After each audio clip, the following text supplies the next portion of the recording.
Saudade já de estar junto com vocês, né? Mas agora vai ser o modo online.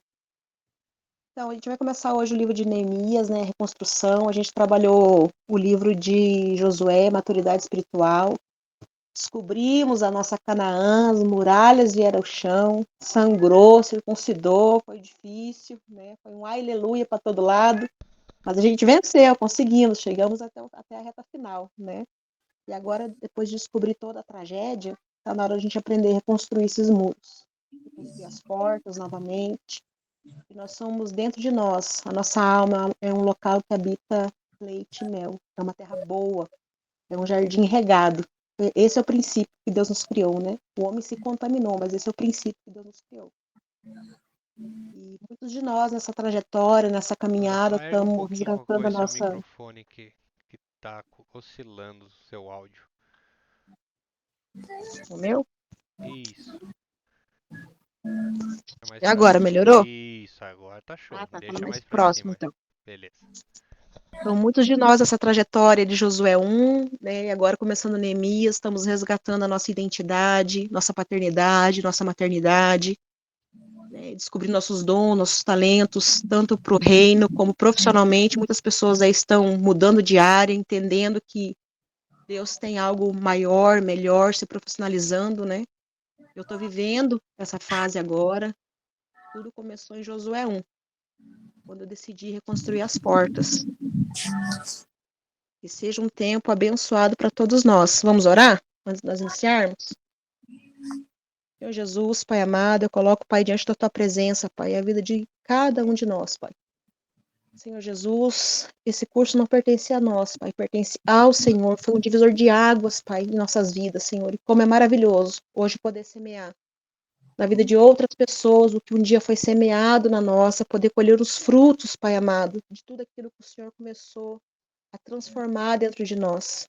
Eu te louvo, te glorifico, te exalto. Pai, eu peço que o Senhor esteja cobertando a pastora Rose com teu sangue, guardando ela de todo mal, recompensando ela, Pai, por esse coração tão disposto que ela tem, Pai, em relação a ensinar, a passar o conhecimento, a amar vidas, almas, e sempre é um grande aprendizado caminhar com ela, é edificante, Senhor. Muito obrigado. Obrigado pela vida de cada pessoa que se dispôs, Pai, a continuar nessa jornada, aprendendo, deixando ser sondado pelo teu Espírito Santo, Senhor amado, e alinhando, Senhor amado, cada área de sua vida.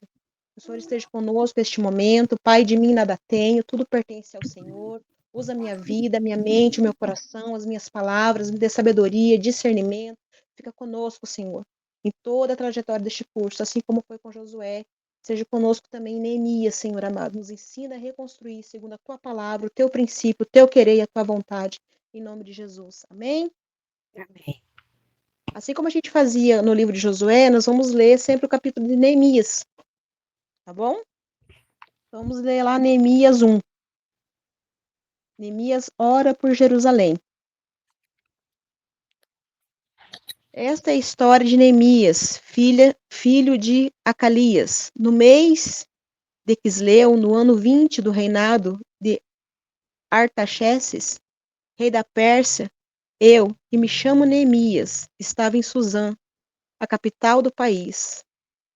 Anani, um dos meus irmãos, chegou de Judá com um grupo de outros judeus. Então eu pedi notícias da cidade de Jerusalém e dos judeus que haviam voltado do cativeiro na Babilônia. Eles me contaram que aqueles que não tinham morrido e haviam voltado para a província de Judá estavam passando por grandes dificuldades. Contaram também que os estrangeiros que moravam ali, por perto, os desprezavam. Disseram finalmente que as muralhas de Jerusalém ainda estavam caídas e que os portões que haviam sido queimados ainda não tinham sido consertados. Quando ouvi isso, eu me sentei e chorei. Durante alguns dias eu fiquei chorando e não comi nada, e fiz a Deus esta oração.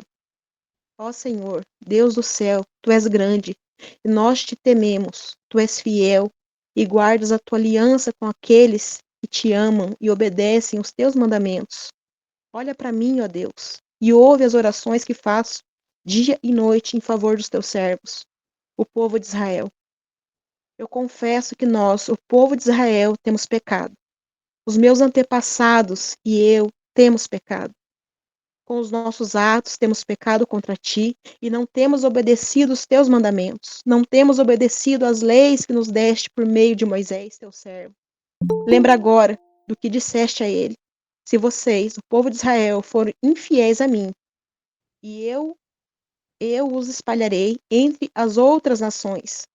Mas se depois disso vocês voltarem para mim e obedecerem os meus mandamentos, eu os trarei de volta para o lugar que escolhi para ali ser adorado, mesmo que vocês estejam espalhados pelos fins da terra. Senhor, estes são teus servos, o teu povo. Tu os livraste do cativeiro com o teu grande poder e com a tua força.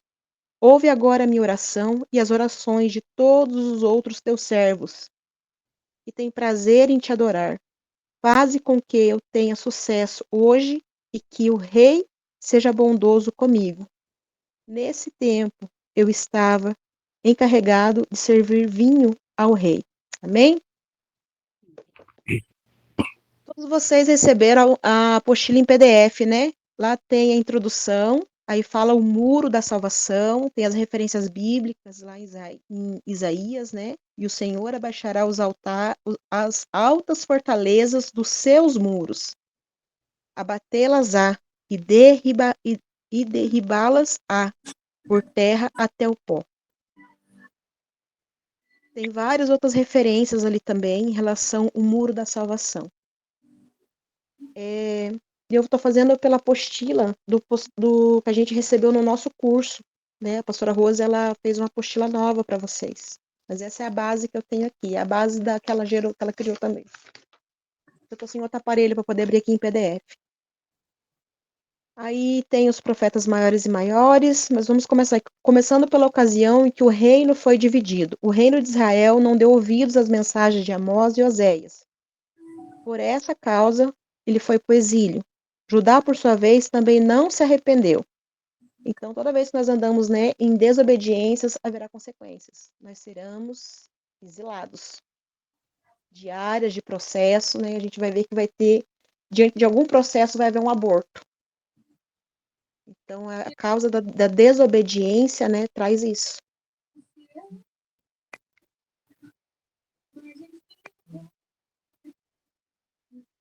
Ali também na apostila de vocês vai falar que mudanças históricas, né, que fala dos fatos históricos, o poder da Babilônia foi arrasado devido ao avanço do Império Persa.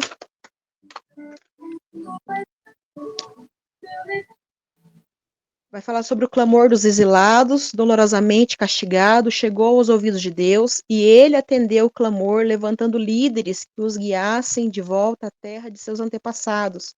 A gente vê também como é importante, né, o processo de intercessório, né, diante do exílio, diante da destruição, diante do isolamento, né, fora da sua terra. Quantos de nós já não passou por esse processo? Né, fora da nossa terra, exilado, se sentindo sozinho, né, levantando um clamor. Muitos de nós viemos para Jesus diante de um clamor desse. Né? E Deus ouve esse clamor, né? Deus ouve um coração contrito, Deus não rejeita, quando ele é feito com sinceridade, né? Confessando o seu pecado. O pessoal que está atendendo em sala, quem já passou em sala, sabe que esse é um processo que a gente trabalha em sala, né? Em relação às confissões, né? A pessoa precisa reconhecer, ela precisa confessar, ela precisa expor para que isso possa ser tratado, né? Tudo que você joga luz, Deus pode operar. Tudo que você joga luz, a conserto, a cura, né? E tudo que você joga luz, você passa a essas situações a pertencer a Deus. Então, tudo aquilo que você omite, tudo aquilo que você esconde, o diabo vai explorar essas áreas em você, né? A culpa, com a vergonha, com o medo, né? Então, às vezes a gente tem várias áreas, às vezes que a gente não consegue abrir, justamente por esses motivos, né? Culpa, vergonha, medo, né? O que vão pensar de mim? A gente pensa muito a respeito disso também, né? O que vão pensar de mim?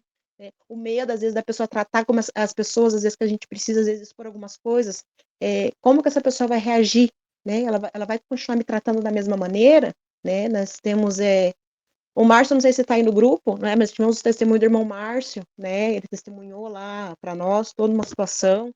E como que foi trabalhado aquilo dentro dele, como ele pôde depois, né, até mesmo tratar em público, testemunhando essa situação para nós, né? E foi muito edificante, né? Veja como que depois que você tira do oculto e joga a luz, como você cria domínio sobre aquela situação. A situação para de te dominar e você começa a ter domínio sobre ela, né? Então a verdade, ela é transformadora, né? É por isso que a palavra do Senhor diz, né? Conhecereis a verdade vos libertará. É caminho, a verdade é vida, né? Cristo é isso. Embora nós venhamos num sistema cultural, né, do nosso país e familiar que tudo que acontece aqui fica aqui, né? E isso, infelizmente, nos traz muitas dores, né? Muitas sequelas, muitas feridas lá na frente. Alguém quer perguntar alguma coisa? Agora no online eu vou ficar dando intervalo para vocês, né? No presencial é só vamos. Então, pessoal, aí tem lá os eventos principais também, tá tudo na introdução isso daí, na apostila de vocês também tem, eu li ela, sabe? Só não tem como ela abrir ela agora aqui. Então, tem os eventos principais, né? Vai falar muito, o livro de Neemias vai trabalhar bastante coisa linkada ao livro de Esdras também. Então, o principal evento, lá em Esdras 3:1-6, narra a reunião de todos os de Jerusalém, como um só homem, para edificar o altar, para que pudessem adorar a Deus. Para adorar a Deus, teriam antes que fazer o sacrifício pelos pecados do povo. O altar é o lugar onde não o altar é o lugar onde nós reconciliamos com Deus. Nós vamos nos reconciliar com Deus no altar, onde assumimos a culpa pelo nosso pecado e podemos experimentar a redenção. O altar simboliza a consagração a Deus. O povo ergueu um altar exatamente no lugar do antigo. Esse ato significa que restauravam e restabeleciam o antigo culto de seus pais. Então, quando fala de pai, fala de mãe, fala de honra. Né? Quando fala dos antepassados, fala de honra. Quando fala dos antepassados, nós vamos ver um legado, né? Em relação a esse legado, eu quero linkar assim que ou será isso serve para nós? Vamos deixar um legado bendito ou um legado maldito? Porque muitos de nós já estamos pagando a fatura do legado maldito lá de trás.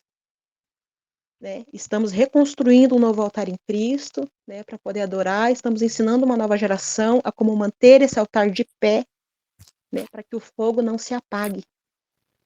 Né? Eu tenho colocado muito isso em oração, né? Eu já estou na terceira, eu, meus filhos, já estou nos netos, né? Para que o fogo não se apague. Então, o altar simboliza a consagração a Deus, o povo erguia um altar exatamente no lugar antigo. Esse ato significava que restauravam e restabeleciam o antigo culto de seus pais. Tudo isso porque reconheciam que para a reconstrução do templo precisavam da bênção, da graça e do poder de Jeová. Então é muito importante quando a gente vai em Deus com esse coração quebrantado, humilde, reconhecendo, assumindo, né? E eu lembro quando a gente partiu muito para as instituições, vocês tiveram essa aula de finança com a pastora Rose, né? E não é fácil não assumir os BO, gente.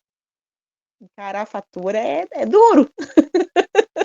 Eu, pessoalmente, prefiro pagar no físico do que, né? Mas moralmente, você ter que restituir uma pessoa é algo muito forte. Né? Porque até chegar, né? No meu caso, até chegar à sala de atendimento, eu via muito o que os outros fizeram para mim. Mas você assumir também o rastro de destruição que você causou no outro, a dor, o medo, o sofrimento, as lágrimas, a ansiedade, né, a culpa que você gerou, às vezes porque a pessoa fez algo e você fica explorando aquele algo que a pessoa fez para que ela sinta culpa, né? É doloroso assumir isso diante de Deus, né? Eu pequei, eu errei. Ó, meu gato participando. Eu gosto dela, mas ela é trivida. Então, assim, é muito importante, né? Aquela oração de Davi vai, assim, sempre estar conosco, né? Sonda, Senhor, o meu coração. Vê se há em mim caminho mal, porque talvez diante dos meus olhos tudo vai estar bem. mas, segundo o coração, os princípios de Deus, talvez eu possa estar em algo desalinhado e está na hora de conserto. O altar. Para nós, o altar é um lugar de confissão, sacrifício, arrependimento, perdão, expiação, aceitação, libertação, cura, proteção.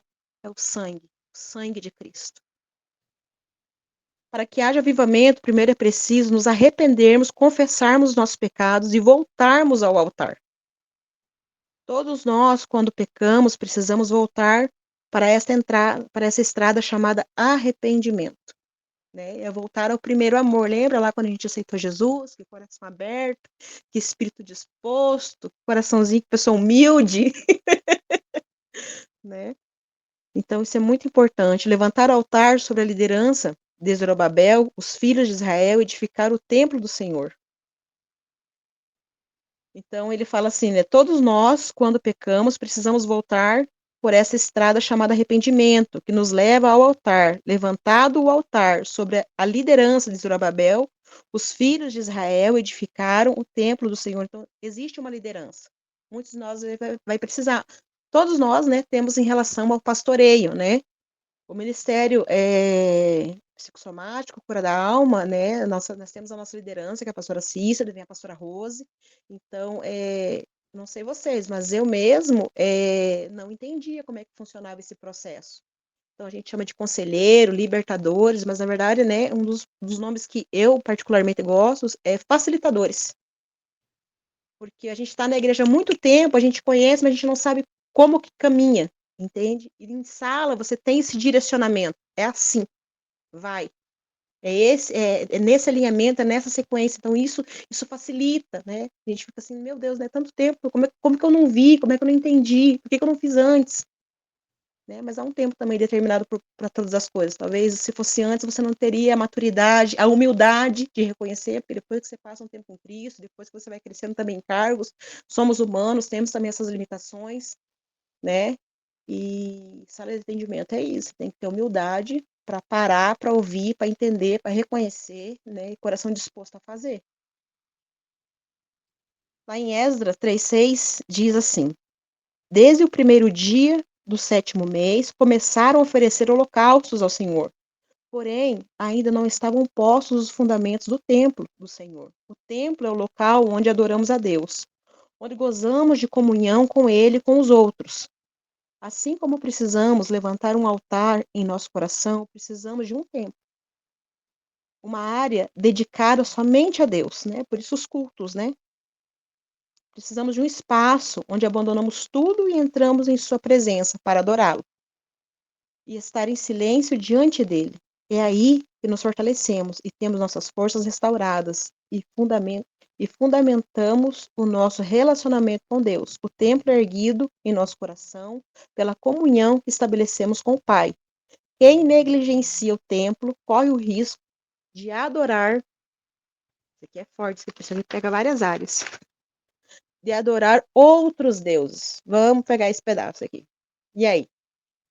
O que você tem negligenciado no seu tempo que você está te fazendo adorar outros deuses?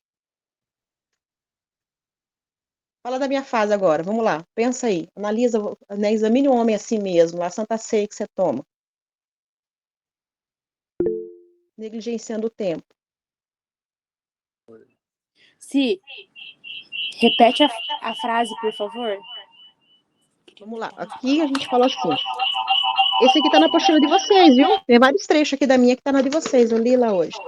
O templo é erguido em nosso coração pela comunhão que estabelecemos com o Pai. Quem negligencia o templo corre o risco de adorar outros deuses. O que você tem negligenciado no teu templo que está te deixando adorar outro Deus? Aí a famosa frase, mas eu sou crente. Exato. Mas a gente faz muito isso, gente. A gente faz isso com a comida, a gente faz isso com o trabalho. Quantas vezes a gente se negligencia em relação à nossa alimentação, isso causa problema na nossa saúde. Quantas vezes a gente se negligencia no trabalho, a gente acaba daí defraudando a nossa família, né? A gente viu como você não conseguindo gerenciar o tempo do teu coração, o teu tempo, e o teu tempo em Cristo, você começa a negligenciar outras áreas, começa a tomar esse espaço. Emocionalmente, também a gente negligencia. Né? Quantas vezes a gente, em vez de pegar e lançar nossas emoções, nossos sentimentos, ter uma conversa sincera com Deus, procurar ajuda espiritual, ajuda física, né? Ciência está aí para poder ajudar o homem, né? A ciência, a inteligência que Deus deu ao homem, a gente precisa fazer uso disso. Quantas pessoas aí gostam de viver no mundo da melancolia, do vitimismo, né? Curte uma bad, tem uma galera que gosta. Né? A gente vê isso muito em sala de atendimento, a pessoa tem aquele problema tal, né? Vai lá, a gente vai cuidar, vai tratar, vai ajudar, e você vê que se você ajudar ela, se ela resolver aquela questão, ela perde o sentido da vida. Porque a vida dela, o tempo dela está todo em relação àquele problema. Ela não consegue entregar essas áreas a Cristo, essas áreas a Deus, né? Eu tô nesse negócio da alimentação, como é que tá esse negócio? Está sendo um altar de adoração a Cristo, né? Uma oferenda para os demônios. Como é que anda? A gente precisa examinar o homem a si mesmo. Isso é necessário, não só uma vez por mês que a gente vai lá tomar Santa Ceia, a todo momento, em várias áreas da nossa vida, né? Muitas mulheres, né? Eu gosto muito de cuidar de mulheres, mas muitas mulheres, assim, ela cria um hiperfoco no trabalho dela, ou até mesmo dentro do ministério da igreja, para não ter que voltar para casa conviver com a família, por causa do marido. Ela não está aguentando mais as crianças. Acontece. Está negligenciando o templo e adorando outros deuses. Né? Está deixando muitas vezes a sua maternidade ser roubada, a sua vida conjugal. Quantas e quantas e quantas com a dor de cabeça que não passa nunca para não ter que dar atenção pro marido. Negligenciando o tempo. Eu adoro da mulher única, viu? Venham fazer o curso com a gente. Os maridos agradecem. Quantas e quantas?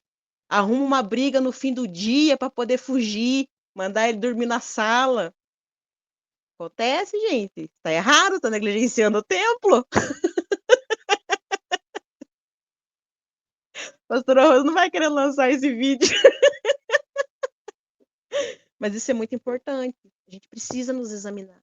Precisamos nos examinar. Precisamos olhar para nós. Né?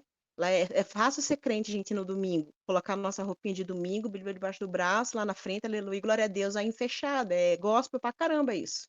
Mas e como é que tá no dia a dia? Como é que tá no trânsito? Como é que tá na fila da padaria? Né?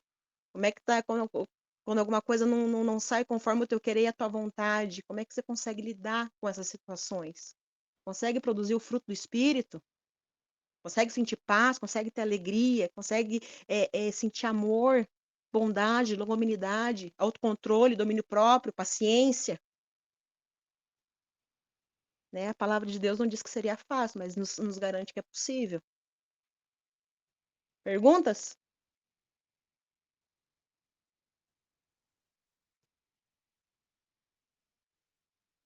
Apenas o contato com a presença divina nos habilita revelá-lo a outros. Como na época de Esdras, devemos voltar arrependidos ao altar de Deus e depois ter o cuidado de não abandonar o seu templo. Esse templo fala da presença, da comunhão, de andar com Ele, permitir ser visto por Deus em todas as suas áreas, ser despido.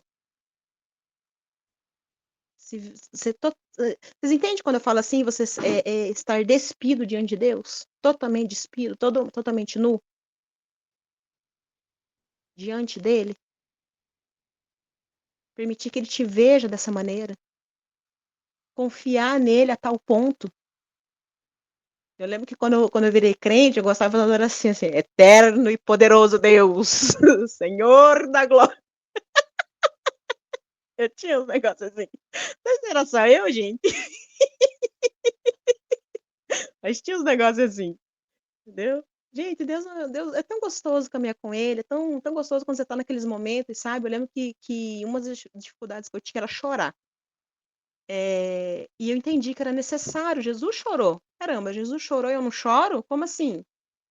Então, se eu não estou chorando, para onde está indo essa descarga, essa descarga emocional? Para onde que eu estou jogando? Aí eu não chorava, eu ia para onde? Ia para ira. Eu chorava quando? Quando eu estava irada. Eu chorava de raiva.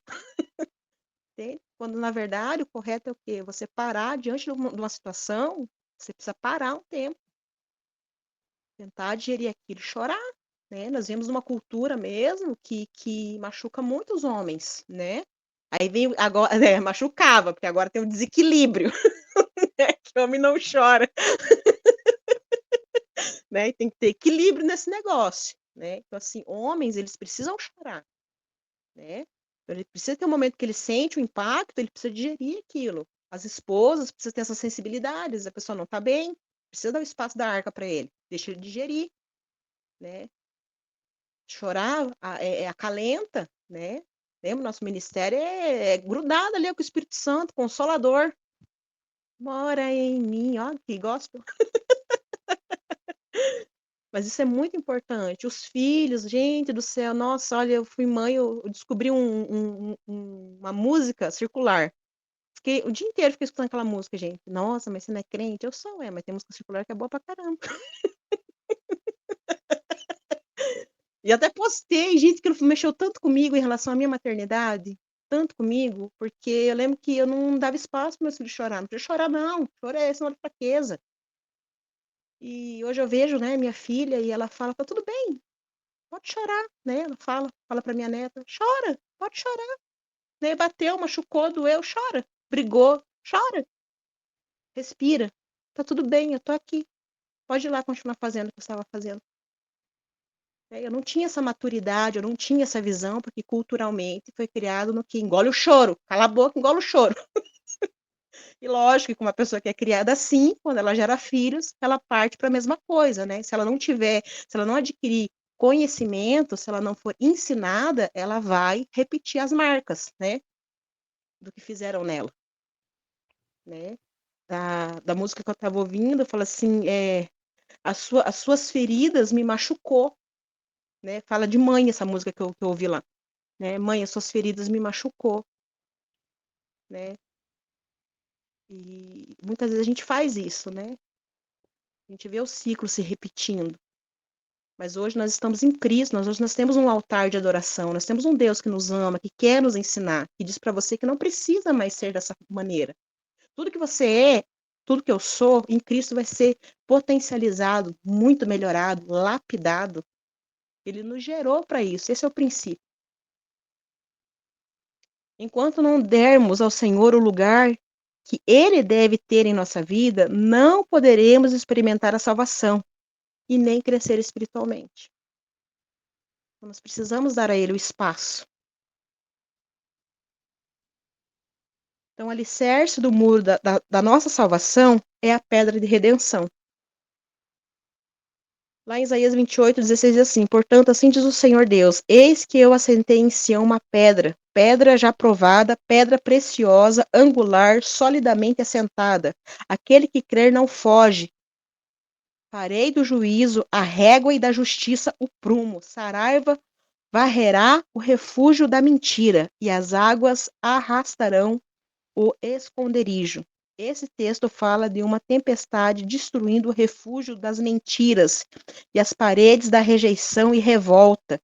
Removidas essas paredes, é colocada uma pedra angular, provada e firme, sobre a qual podemos construir o muro da salvação, que pode ser edificado com toda segurança, perfeitamente vertical, alinhado pela justiça e aferido pelo prumo de vida. Eita glória! É isso, gente. É o som do meu coração. Só que assim,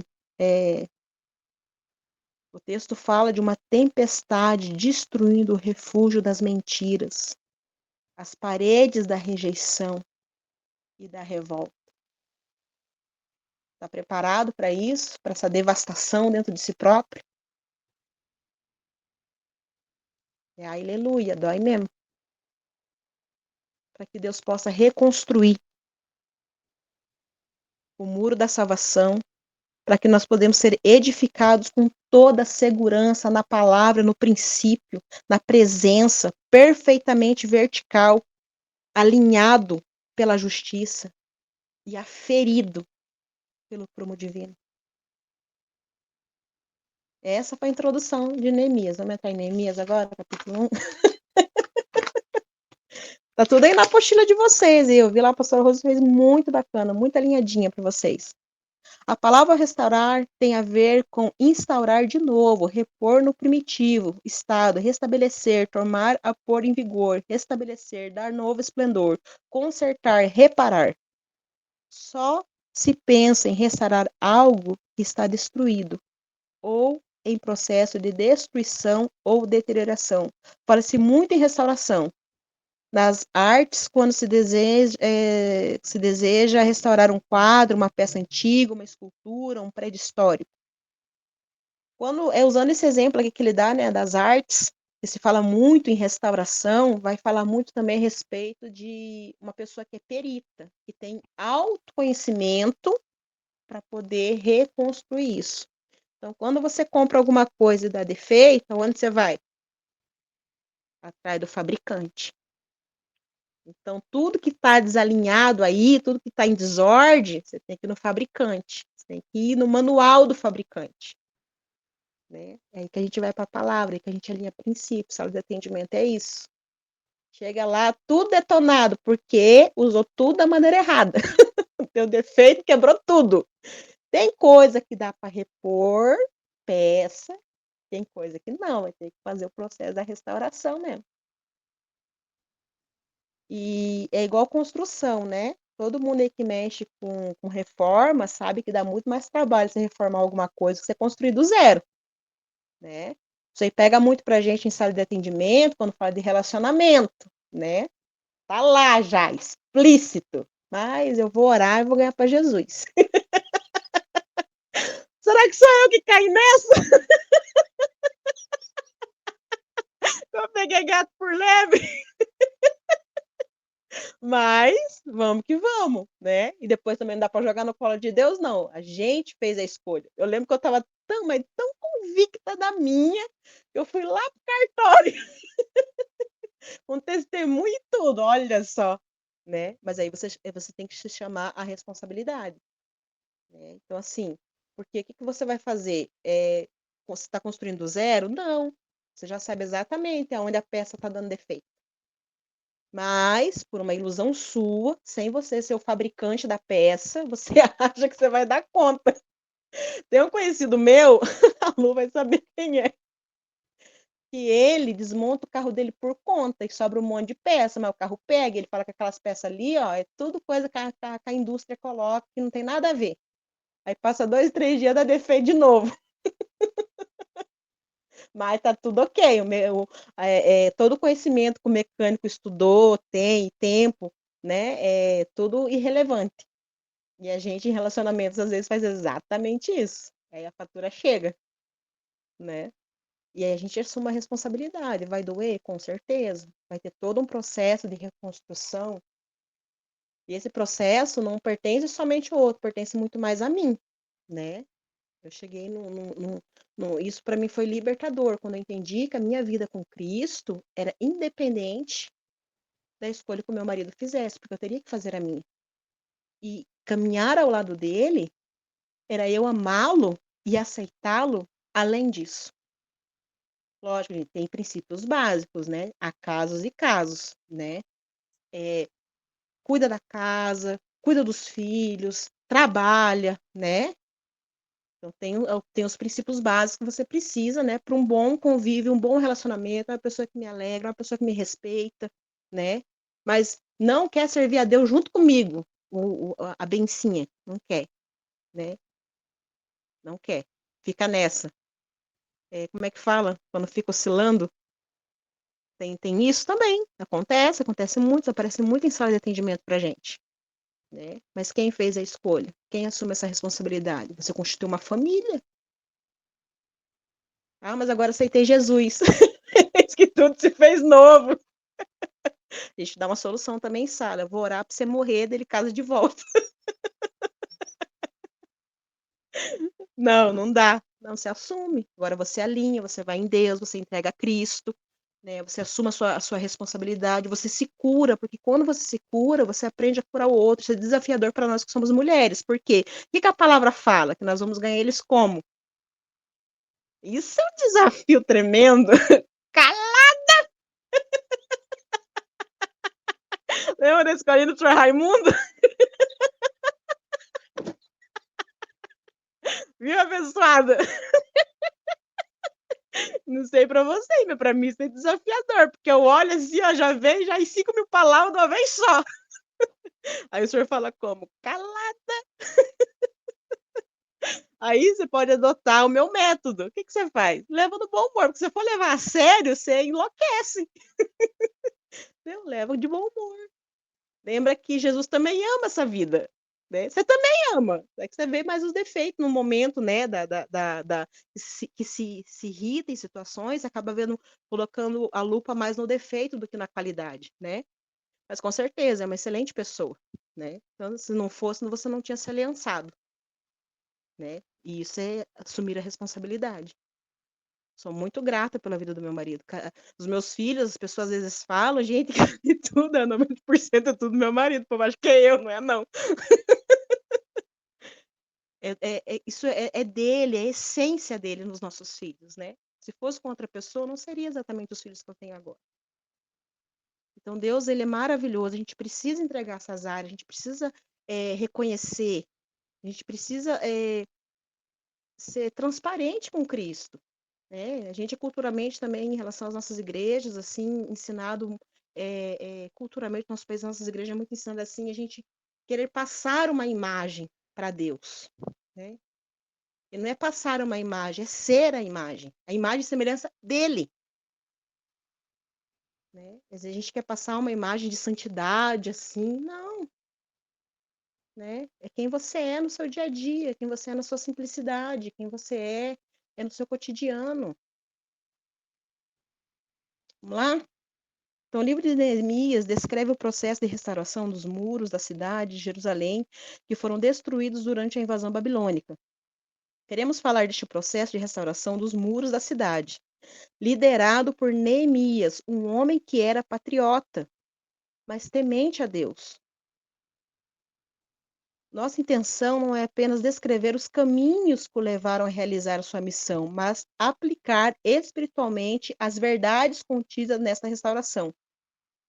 Ele é um exemplo de intercessão, mapeamento, atitude de compaixão, que é o espírito de libertação. Ele menciona um povo servo e aliançado com Deus, entrando cativo, vivendo em miséria e ruína, né? Reconhecendo o próprio estado. Neemias, mesmo sendo justo, está cativo, sofrendo as consequências do pecado do seu povo. Neemias não se via como um ser isolado, não perdeu a identidade corporativa. Jerusalém significa cidade de paz, estabelecer um paralelo com a nossa alma, que perdeu a paz, que vive assolada pela invasão dos inimigos. A cidade tinha 10 portas de acesso, por onde os inimigos foram. A Nani representa pessoas que podem nos dar informações importantes sobre o estado da alma, né? A gente vê isso no processo de sala, né? Que a pessoa ela vem, ela conta a história pra gente, a situação, na visão e na perspectiva dela. Quando você vira o quadro e mostra para ela da parte como que isso espiritualmente está afetando ela e que muitas vezes ela não é a vítima da situação, é muito importante, porque te dá o quadro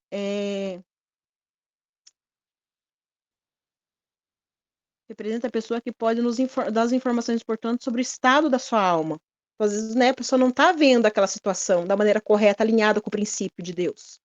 Né? O quanto aquilo pode, às vezes, ela acha que é uma coisa pequena, mas é algo que está devastando e atingindo várias outras áreas. Né? A gente vai na gênese, na raiz. Então, é muito importante os Anani. Os Anani é muito importante. Seja um Anani, ouça um Anani. Esse é o processo de mapeamento, iniciando com os sintomas, que é o estado da alma, que pode levar o libertador à identificação, intercessão e à identificação. Ele faz a oração com base na palavra, isso que é muito bacana, viu? O pastor Ronaldo faz isso aqui muitas vezes, é muito legal de ver. E nós temos, né, várias orações lá também bem específicas para isso. Então, o mapeador, quando ele identifica e ele entra na intercessão, ele faz a oração com base na palavra, menciona a profecia e entra na brecha em favor do seu povo, utilizando-se das iniquidades, aqui está relatando o que Neemias fez, né? Mas é o que a gente também faz em sala, isso é o papel do intercessor, do mapeador. Ele faz a oração com base na palavra, menciona a profecia e entra na brecha em favor do seu povo, utilizando-se das iniquidades que causaram o desterro, mas também reclama a promessa de Deus de restauração. Ele invoca os termos da aliança e busca a renovação.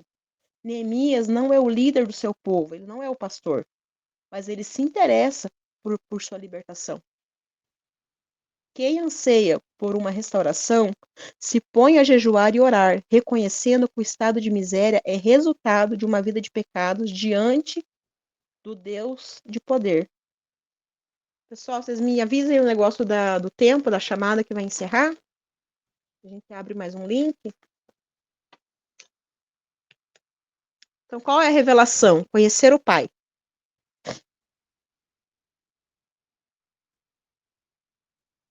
Aqui tem uma figura, mas acho que não tem na apostila de vocês, eu não vi. Então, conhecer o Pai. O Templo de Jerusalém estava construído, mas os muros ao redor da cidade santa se achavam em ruínas. Então, veja bem, o Templo de Jerusalém estava construído, o templo estava de pé, mas ele estava desprotegido, porque os muros em volta estava tudo destruído. E pelo relato do livro de Neemias 1, a gente vê que se passou muito tempo e ninguém se importou em reconstruir os muros, porque os muros eram as fortalezas, era a proteção, para que o templo continuasse de pé. Deus chama Neemias, ele liderou o terceiro e último grupo de israelitas que partiram da Pérsia, regressando à sua pátria. Neemias significa consolador e conselheiro.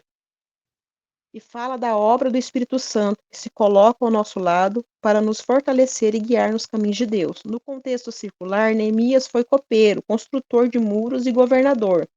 Mas no sentido espiritual, ele nos conclama a beber do cálice do Senhor, a edificar as paredes da salvação e a preparar-nos para governar com Jesus.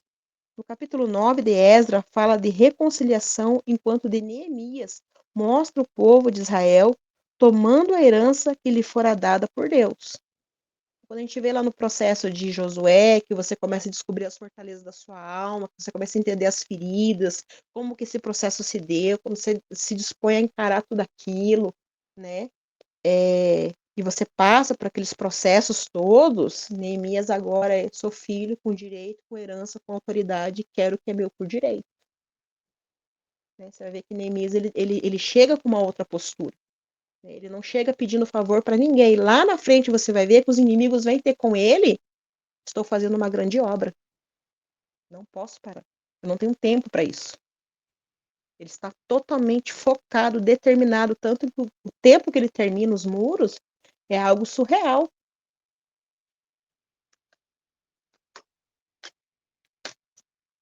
Neemias encontrava-se em Suzã quando recebeu a notícia de Jerusalém. As muralhas achavam-se em ruínas, as portas derrubadas e o povo em profunda miséria.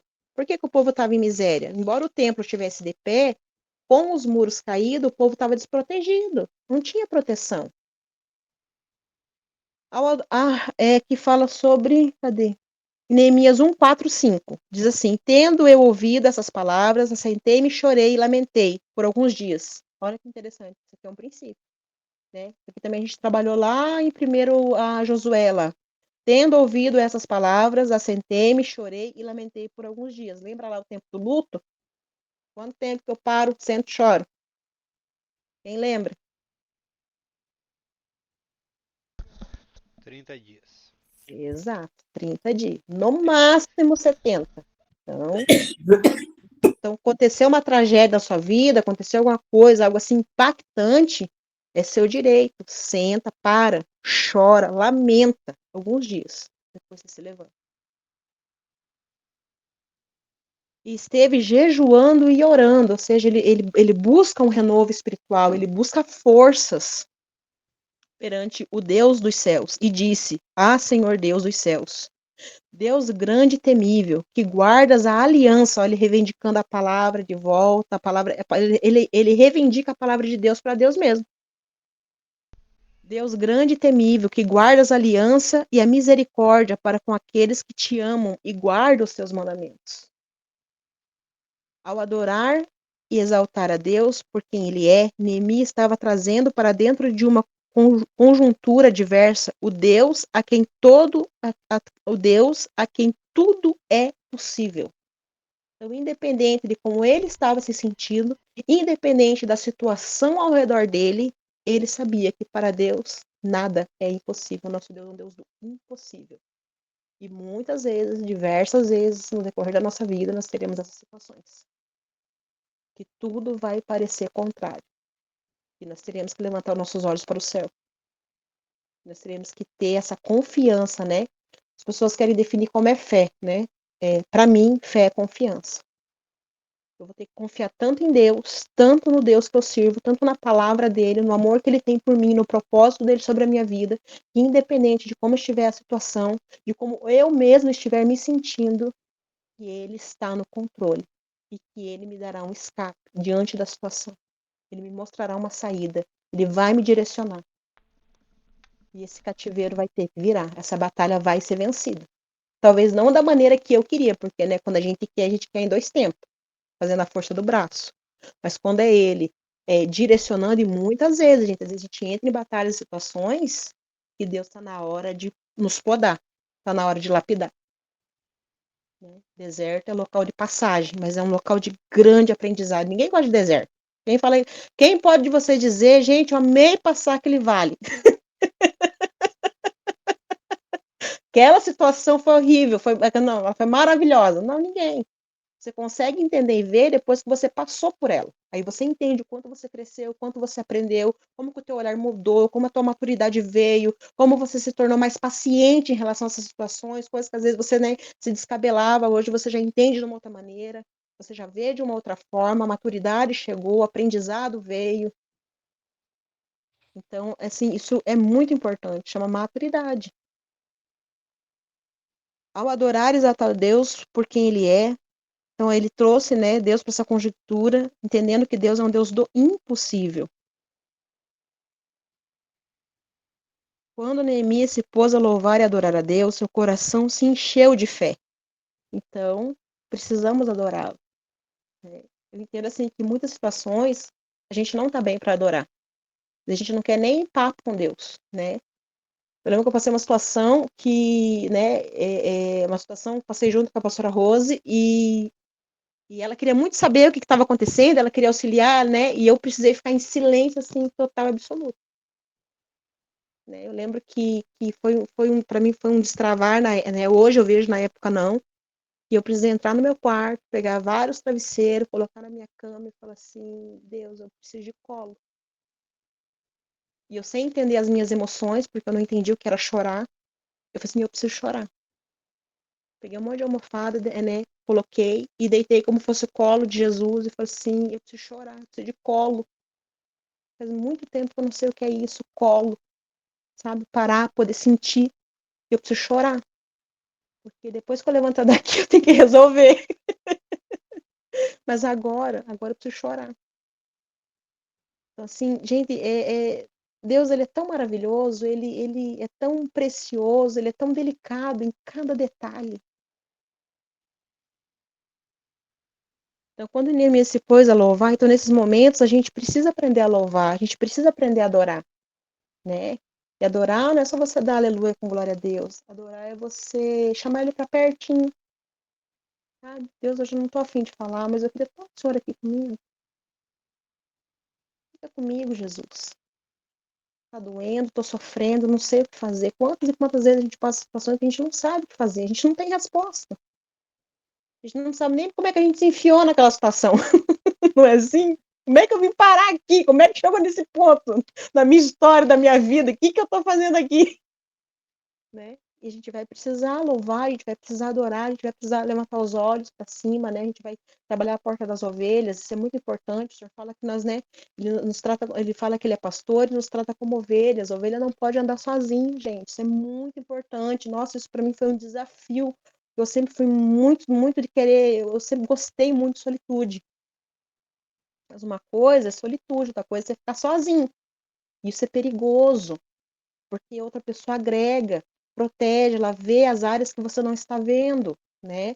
Vocês viram lá todo o meu testemunho lá, né? No livro de Josué, eu com a pastora Rose. Você acha que depois de toda aquela situação, você acha que eu queria caminhar com a pastora Rose? Nunca! De jeito nenhum! Eu falei, nem ela vai querer andar comigo, você vai querer andar com a doida? Nunca! Mas por que o senhor falou cola nela? Aprenda a exercer graça e misericórdia. Só não é aprender. Só na minha palavra lendo, você também não está aprendendo. Você precisa de uma figura, você precisa de um exemplo diário para que você aprenda a exercer, a viver isso. E como é que a gente se chama quando a gente se encontra na igreja? De irmão. Tem o mesmo DNA, tem as mesmas características. Né? E eu precisei, nossa, foi um aprendizado assim, extraordinário. Eu lembro que eu ia lá para o salão, eu ficava pensando, o que eu estou fazendo aqui? Eu ficava olhando para ela, eu não tenho assunto com ela, a gente é muito diferente. É, a Pastora, gente é dois muito minutinhos diferente. daí pra Vocês querem encerrar encerrar? Então a aqui. gente volta daqui a pouco, para vocês poderem também ir lá ir no banheiro, tomar um café, tomar uma água. Tá. Então, galera, vamos fazer assim. Essa chamada vai encerrar e eu vou mandar o link novamente no grupo lá pra vocês. Daí vocês entram novamente, tá? Só vamos dar o que? 5 minutos, pastora? Pode ser. 5 minutos, daí eu já mando o link de novo no grupo lá. Beleza? Beleza, obrigadão.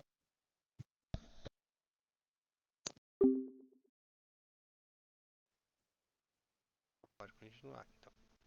Então tá, Neemias lá, do 1, né? 4, 5. Então, tendo ele, Neemias ouvindo as palavras, assentou, chorou, lamentou alguns dias, jejuou e orou. Quando Neemias se pôs a louvar a Deus, seu coração se enche de fé. E ele viu a restauração das promessas do Senhor e o povo de Deus alinhando suas vidas pelo prumo divino. Avaliar esses 6 passos após a notícia tem todo um fundamento e princípios estabelecidos para poder fazer um intenso trabalho de mapeamento e discernimento.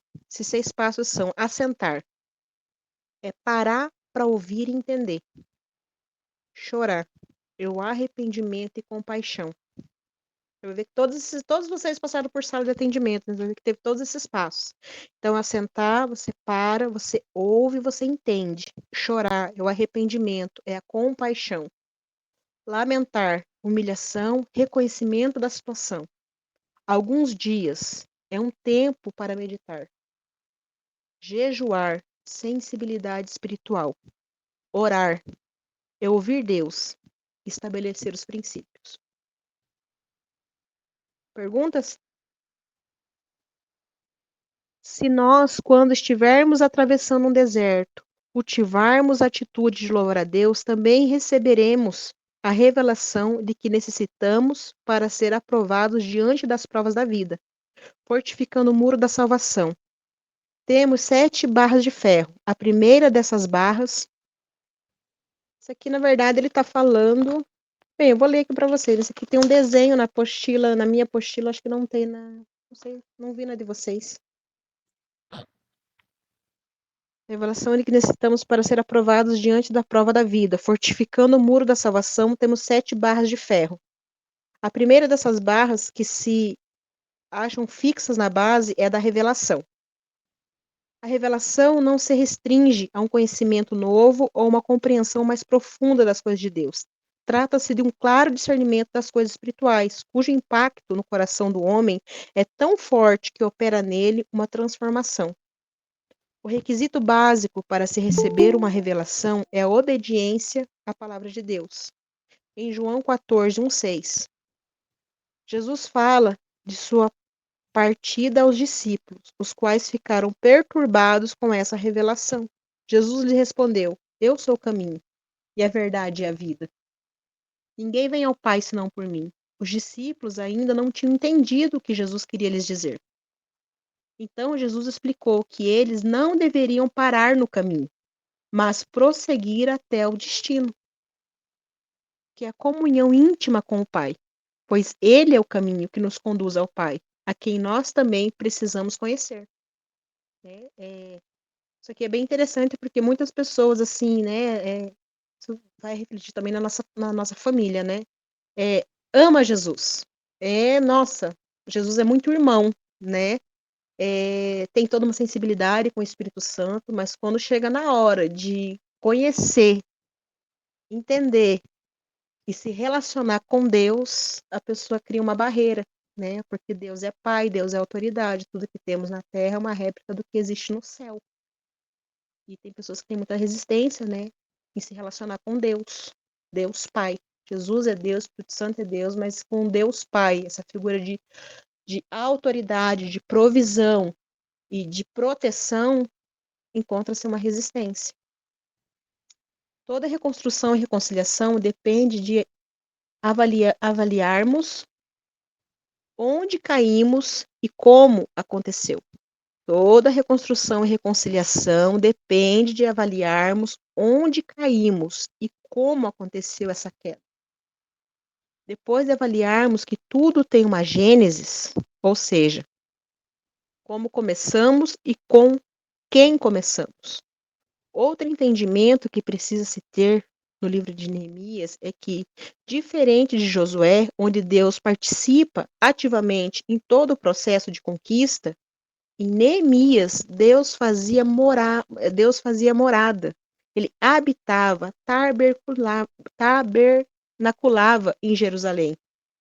E devido aos erros, pecados, a glória de Israel havia ido embora. Olha que profundo isso, né? Deus morava ali, Deus habitava, Deus convivia com eles.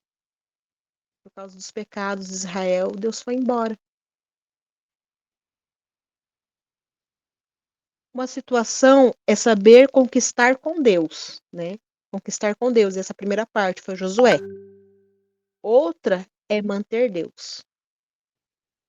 Nesse estudo de Neemias, é necessário entender esses pontos para que se possa ter uma compreensão mais apurada de todo o estudo. Por que manter Deus? Porque quando você faz o processo de Josué, assim que você passa pela sala de atendimento, você limpa, você descobre, você traz isso para fora e você começa a limpar. Só que você tem que manter este local limpo. Você precisa continuar numa ordem crescente, né? Pense assim num canteiro, né? Então, somos um jardim, né? O Éden lá, somos um jardim bonito, regado por Deus, preparado por Ele. O homem contamina com o pecado. Então, começa a entrar um monte de erva daninha e aquilo sai todo fora de desordem. Aí você entende quem é Jesus, você começa a passar pelos processos, você começa a arrancar essas ervas daninhas, você prepara de novo esse solo, só que você precisa manter isso saudável. E você precisa produzir outras coisas boas e saudáveis. Então, se você não fizer uma manutenção correta, entende? Aí você volta para o ciclo repetitivo, né? E daí é aquela situação, né? Que daí os demônios voltam a outra casta, né? Mais 7 para aquela situação. Por quê? Por que com mais 7? Porque como você mandou embora uma vez, agora ele vem munido para conseguir ter resistência e ganhar mais campo dentro dessa área.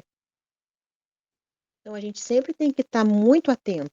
Então, assim, foi todo o processo de Josué, não foi um processo, foi um processo doloroso, né? Não foi um processo confortável para ninguém. Mas agora você precisa desse processo de Neemias, porque você precisa manter essa área limpa, intacta. Você preparou tudo para que a presença de Deus entrasse e ela precisa permanecer. Você precisa manter os muros altos, protegidos. Assim, é muito importante a gente saber as áreas que a gente é vulnerável, né? É aquela situação. Eu fortaleço as minhas áreas fracas e eu preciso ter vigilância nas minhas áreas fortes. Que a palavra do Senhor fala, né? Aquele que está em pé, cuide, né? Vigie. Nós temos que viver em constante vigilância.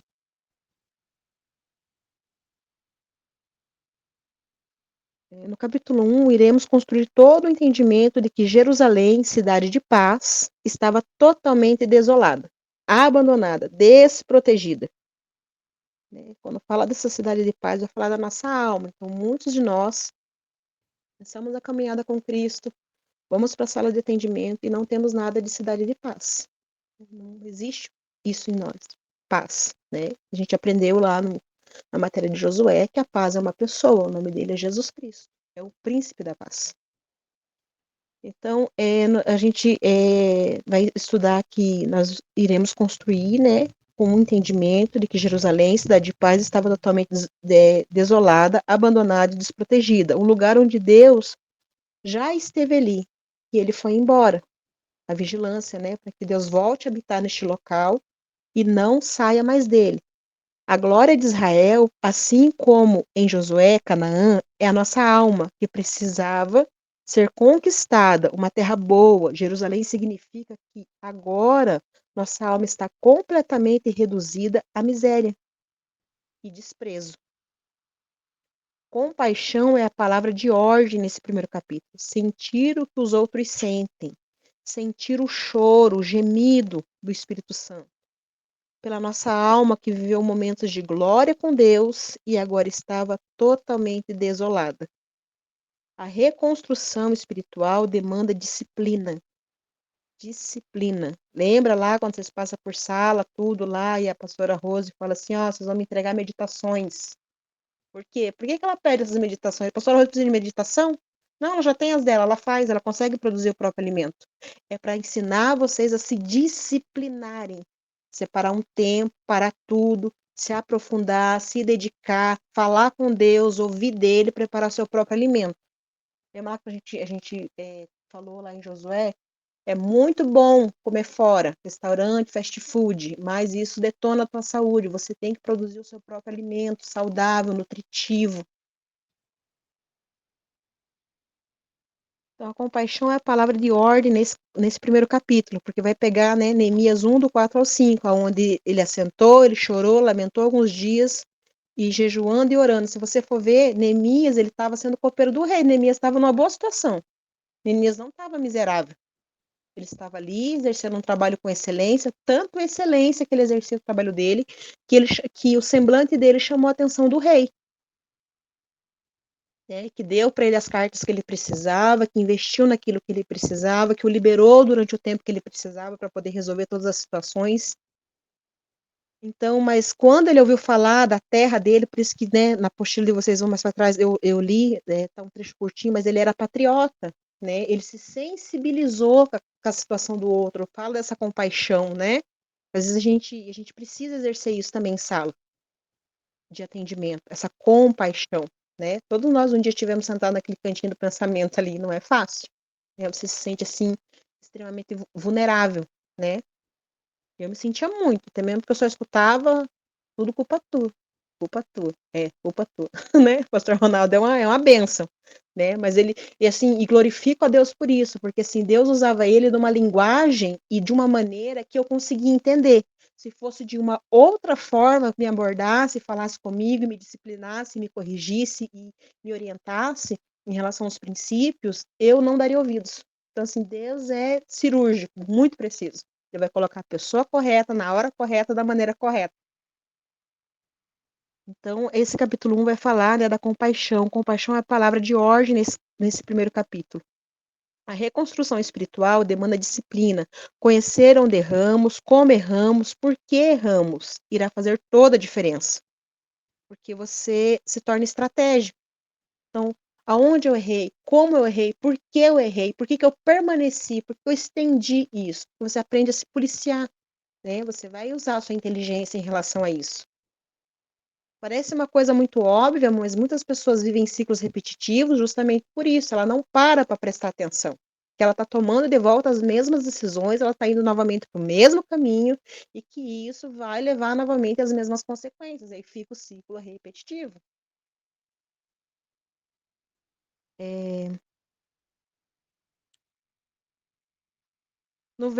Vemos no verso 4 até o verso 11, né, de Neemias 1, que a oração intercessória de Neemias não estava baseada em motivos egoístas. Ele sabia o que estava orando, sabia por que estava orando, sabia que uma oração intercessória, antes de ser feita, precisa primeiro ser compreendida em seus princípios e totalmente baseado no caráter, natureza e na vontade de Deus. Neemias orou a palavra, ele expôs as suas angústias, ele expôs o pecado que foi cometido, mas ele conhecia o caráter, a natureza, e buscando a vontade de Deus, reivindicando a palavra do Senhor, querendo se alinhar para que a palavra se cumprisse. Isso é muito importante, né? Um exemplo, né? A gente deu lá em Josué, mas eu vou dar aqui porque todos nós conhecemos, é o famoso Salmo 91. E a gente ora, deixa a Bíblia aberta lá, amarela nessa página, o Salmo 23, né? Como é que começa o Salmo 91? Aquele que habita no esconderijo do Altíssimo, né? Vira um jargão, né? A sombra do Onipotente descansará, mas existe um princípio, está bem no início, é aquele que habita a sombra do Onipotente. Como que você pode ficar dentro da sombra de alguém? Você tem que estar muito perto dela. Tem que andar muito próximo para a sombra de alguém poder te alcançar. Você não pode estar distante. A sombra do Onipotente. Então, você orar entendendo os princípios dessa palavra, né? Salmo 23, né? O Senhor é meu pastor, nada me faltará, caminhar me faz em verdes passos, guia-me mansamente, né? Só que fala que a sua vara e o seu cajado me consola, vara e cajado, é disciplina e direcionamento, para que você possa desfrutar de pastos verdejantes, por amor ao nome dele, não do jeito que você quer, por amor ao nome dele. Quer dizer, quando eu falo por amor ao nome dele, eu trago o princípio da responsabilidade de honrá-lo, entender que eu sou uma carta viva, que eu sou um referencial por amor do seu nome. Então, entender que a oração intercessória precisa primeiro ser compreendida em seus princípios, totalmente basada no caráter, natureza e na vontade de Deus. Não podemos querer que um novo convertido faça esse tipo de oração. Por que tantas vezes em sala de atendimento nós começamos levantando a oração? Depois a gente deixa a pessoa ir, a gente chega finalizando, porque muitas pessoas não conseguem ter esse conhecimento de como orar a palavra, entende? De como buscar o princípio da palavra dentro da oração. Então não podemos querer que o novo convertido faça esse tipo de oração, pois ele não tem a revelação dos princípios quebrados e corrompidos. Isso se faz necessário devido de ir direto. Como é que é? Se faz necessário, devido de. Está escrito errado aqui. Se faz necessário. Pois ele não tem a revelação dos princípios quebrados e corrompidos. E por ele não ter essa revelação, dentro dessas orações se faz necessário ir direto ao ponto. E em Neemias, lemos: nesse tempo eu era o copeiro do rei. Lá em Neemias 1, né? Porque não está a referência exatamente o versículo que está. Essa maturidade de discernir todo o processo a ser compreendido se faz necessário. Se identificar com a dor do próximo, saber como é a maneira boa, perfeita e agradável de Deus trabalhar, traz segurança e direcionamento na intercessão correta e bíblica. Lemos em Eclesiastes 8, 5, 6. Quem guarda o mandamento não experimenta nenhum mal, e o coração do sábio conhece o tempo e o modo, porque para todo propósito há tempo e modo. Nesse direcionamento de Salomão, sabemos que não é qualquer oração que é ouvida, tampouco feita de qualquer maneira, e muito menos por qualquer pessoa. O campo intercessório é muito mais dinâmico, poderoso, eficaz e espiritual do que nós imaginamos. O intercessor deve ser uma pessoa madura, centrada, dedicada, conhecedora dos princípios de Deus e saber percorrer o mundo espiritual com a visão da verdade e não dos fatos. O intercessor se coloca no que chamamos de escudo intercessório, ou as 4 brechas. Ele fica entre, isso está na apostila de vocês, tá, pessoal? Fica entre Deus e a pessoa. O intercessor fica entre Satanás e a pessoa. O intercessor fica entre o pecado e a pessoa, e o intercessor fica entre as circunstâncias e a pessoa. Lembra lá que eu falei para vocês na aula que não é qualquer pessoa que vocês orem, intercedem, compra a batalha espiritual? É justamente por causa dessas 4 áreas. Porque você vai se colocar entre Deus e a pessoa, Satanás e a pessoa, o pecado e a pessoa, circunstâncias e a pessoa. Então, por isso que fala que isso precisa ser feito por quem? Uma pessoa que tem maturidade espiritual. Porque quando você compra algo assim, a pessoa precisa ter maturidade e responsabilidade. Porque vocês vão caminhar lado a lado. Existem orações específicas feitas por pessoas específicas, dentro de princípios específicos, com discernimentos específicos, para resultados específicos. E em tempos específicos. Saber como funcionam esses processos fará toda a diferença nos processos de reconstrução e reconciliação. Ignorar esses pontos irá tornar o trabalho enfadonho, místico e colocará um julgo que não existe sobre o processo e as pessoas e ainda dar ênfase ao animismo com o uso de elementos do que os princípios estabelecidos na palavra de Deus. Começa todo aquele misticismo, aí começa aquele negócio lá, que isso daí é o diabo. Lembra lá que eu falava pra vocês que eu tropeçava, eu falava que era inimigo me impedindo de ir pra igreja?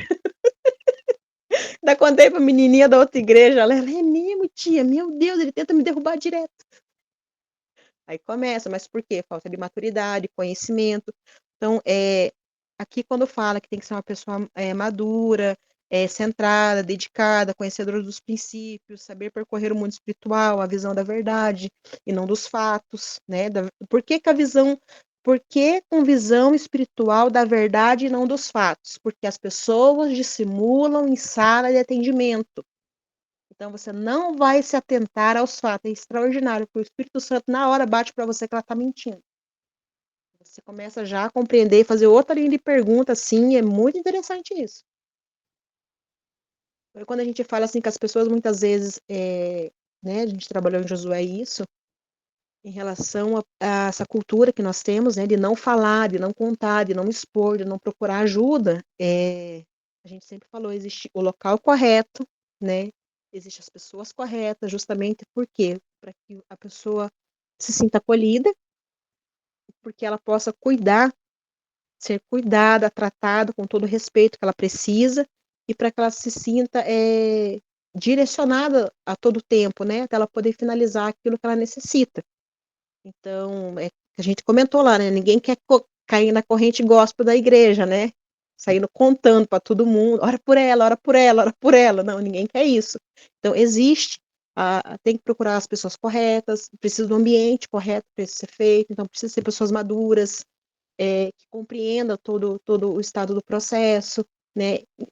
Entenda a situação que a pessoa está vivendo naquele momento. Uma pessoa é diferente da outra. Então, existe uma linguagem correta para ser falada com essa pessoa.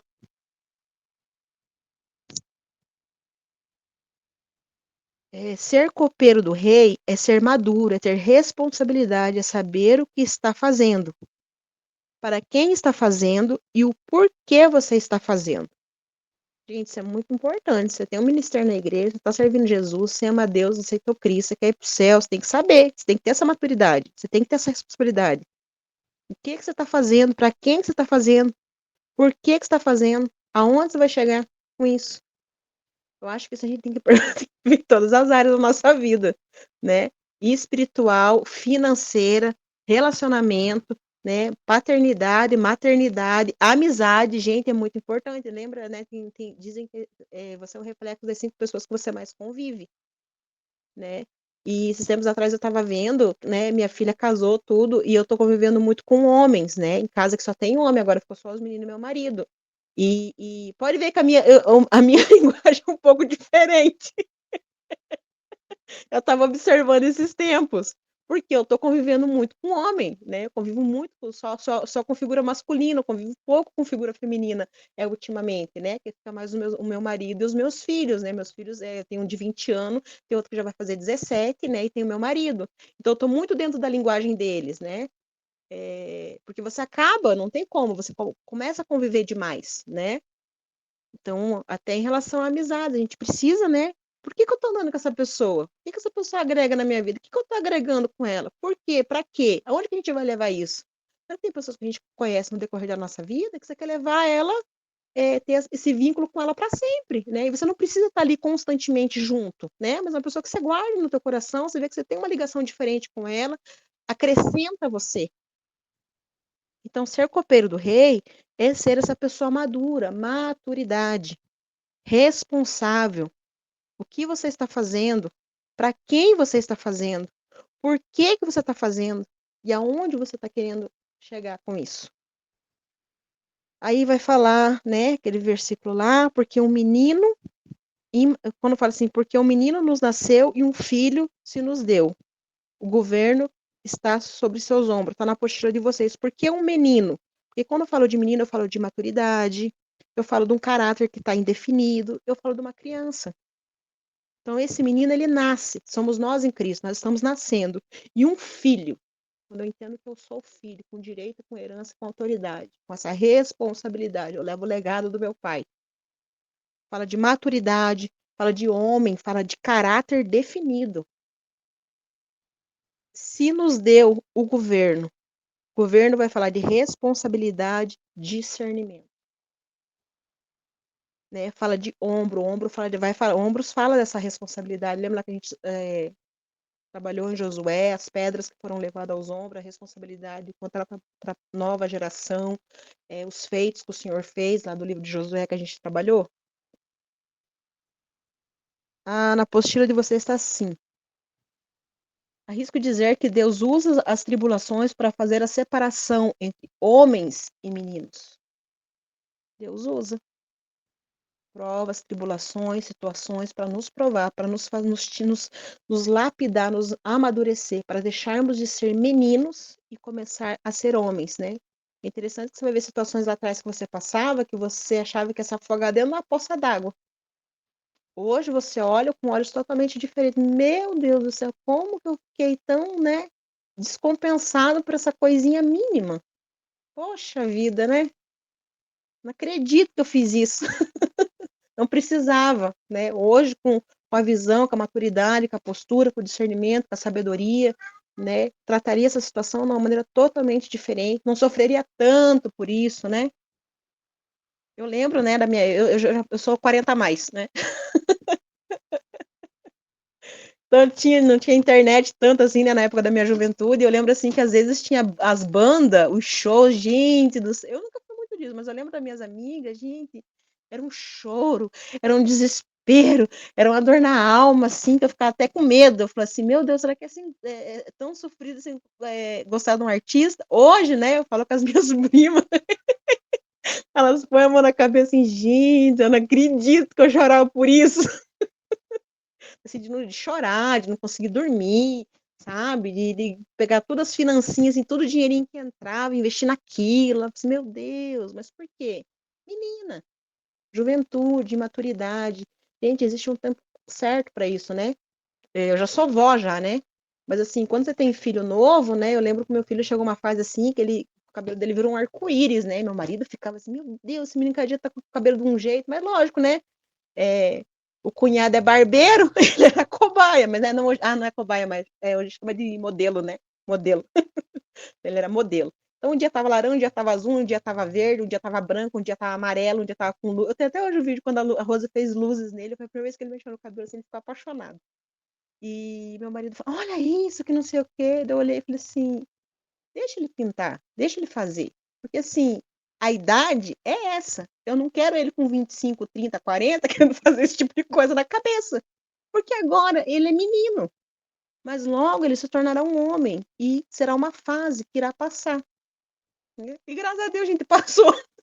Foi só mesmo um pico, só que deu, acabou. Mas, né? Porque era menino, hoje tem uma outra cabeça, uma outra visão. Então a gente precisa entender que a gente precisa andar dessa ordem, né, nessa crescente, né? Eu aprendi muito com as mulheres mais velhas em relação à maternidade, cuidado com a casa, olhar para o meu marido de uma forma diferente, né? Hoje eu vejo, quando eu era mais nova, meu Deus, tudo queria para ontem, acelerado o tempo todo, brigava por tudo, sabe? Hoje eu olho e falo, meu Deus, que preguiça, que empenho, que desgaste. Deixa para lá, né? Bora ser feliz, deixa a razão para outro dia. Né? Mas, por quê? Menina, né? Imatura, inexperiente, né? Não sabia o que esperar de um relacionamento. Hoje, depois de 20 e poucos anos de casado, a maturidade bateu, chegou, você já vê de outra maneira, né? Começa a ver os sinais da idade chegando no marido, eu olho para eles, meu Deus, né? Se foi 20 e poucos anos, a lataria tá diferente, começando a ficar diferente. Tenho certeza que ele fala, mas ele não fala. Na hora que ele não fala, ele quer viver, né? Mas eu tenho certeza que ele olha pra mim e pensa a mesma coisa. Mas assim, são os tempos que a gente vive, são as primaveras da nossa vida, mas chega também os nossos invernos, né? Tem tudo isso, mas é um tempo de crescimento e maturidade. Que não pode, gente, é você chegar nessa altura que você está agora e entender que você é exatamente o mesmo ser humaninho. Não tem como. Precisa haver transformação, lapidação por parte do Espírito Santo. Então, Deus usa muitas vezes as tribulações para poder fazer, né, de, de meninos homens, reconhecer, discernir, ter compaixão, entender graça, saber o que significa estar em Cristo, traz vida, justiça e paz. Ir atrás de culpados pelas tragédias ou responsabilizar o outro pela situação que se encontra é papel de pessoas que nunca entenderam o que é cruz. E dizer que faz parte dela nada mais é que uma falácia, uma utopia. Jesus escreveu esse tipo de pessoa como infeliz, miserável, pobre, cego e nu. Olha, Jesus, é top, hein? Dizer que nós somos de Deus é uma situação.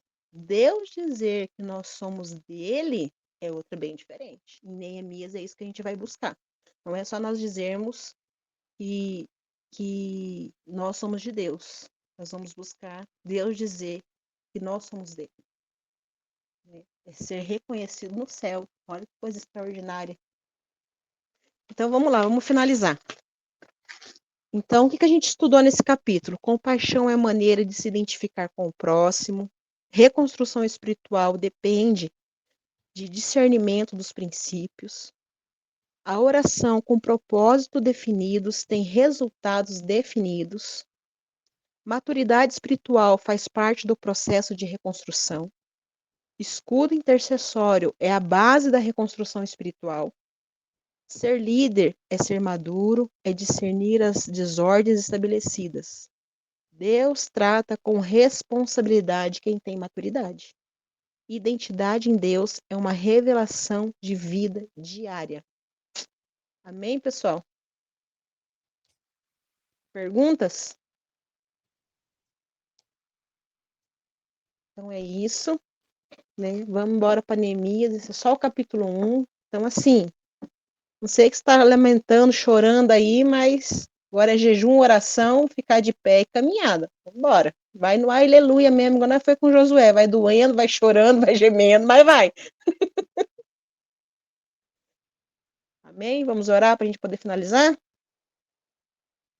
Senhor Jesus, Pai amado, muito obrigada, Pai. Obrigada por este momento maravilhoso. Obrigado pela tua palavra. Obrigada, Pai, porque ela é viva, ela é eficaz, Senhor Jesus.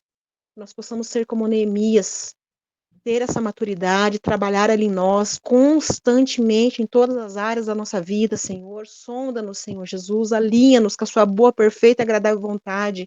Pai, querido Deus Santo, a nossa maternidade, a nossa paternidade, a nossa vida conjugal, o nosso trabalho, o nosso serviço, nosso dom, nosso talento, Senhor amado, por onde quer que nós passarmos, Senhor Jesus, a marca de Cristo, Pai, a tua presença santa, poderosa, gloriosa, honrada, edificada, Pai, em nossas vidas, Senhor amado, um referencial, Senhor Jesus.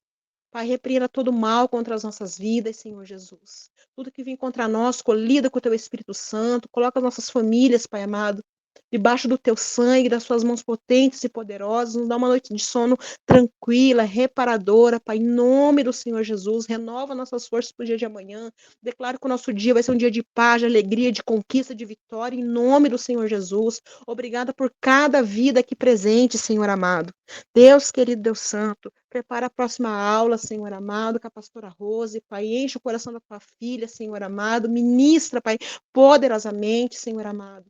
Usa a vida dela, Senhor. Pai, tudo aquilo que eu não consegui transmitir, que o teu Espírito Santo continue trabalhando, fluindo, Pai amado, ministrando no coração dos teus filhos, Senhor amado. Muito obrigado, Deus, por tudo que o Senhor tem feito. O Senhor é lindo, é maravilhoso. O seu amor e cuidado é algo extraordinário. Nosso amigo fiel, nosso consolador, nosso protetor, o provedor de nossas vidas. Muito obrigada, Jesus. Turma, paz, fica com Deus, Deus abençoe. Perguntas, pode mandar que nós responde, tá bom? Às vezes não quis mandar aqui, mas pode mandar lá. O que você quer perguntar, Rosângela? Você tá me dando tchau. É tchau. Eu também tô encucada com a mãozinha que o irmão falou. Tá bom? Alguém quer falar alguma coisa? Eu tinha deixado mutado aqui a Ângela, só desmutar, clicar no microfoninho aí.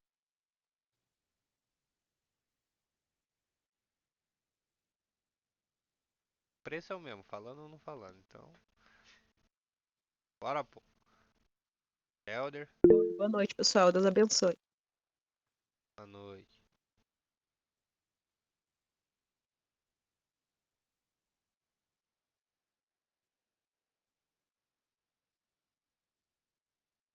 Posso desligar? É.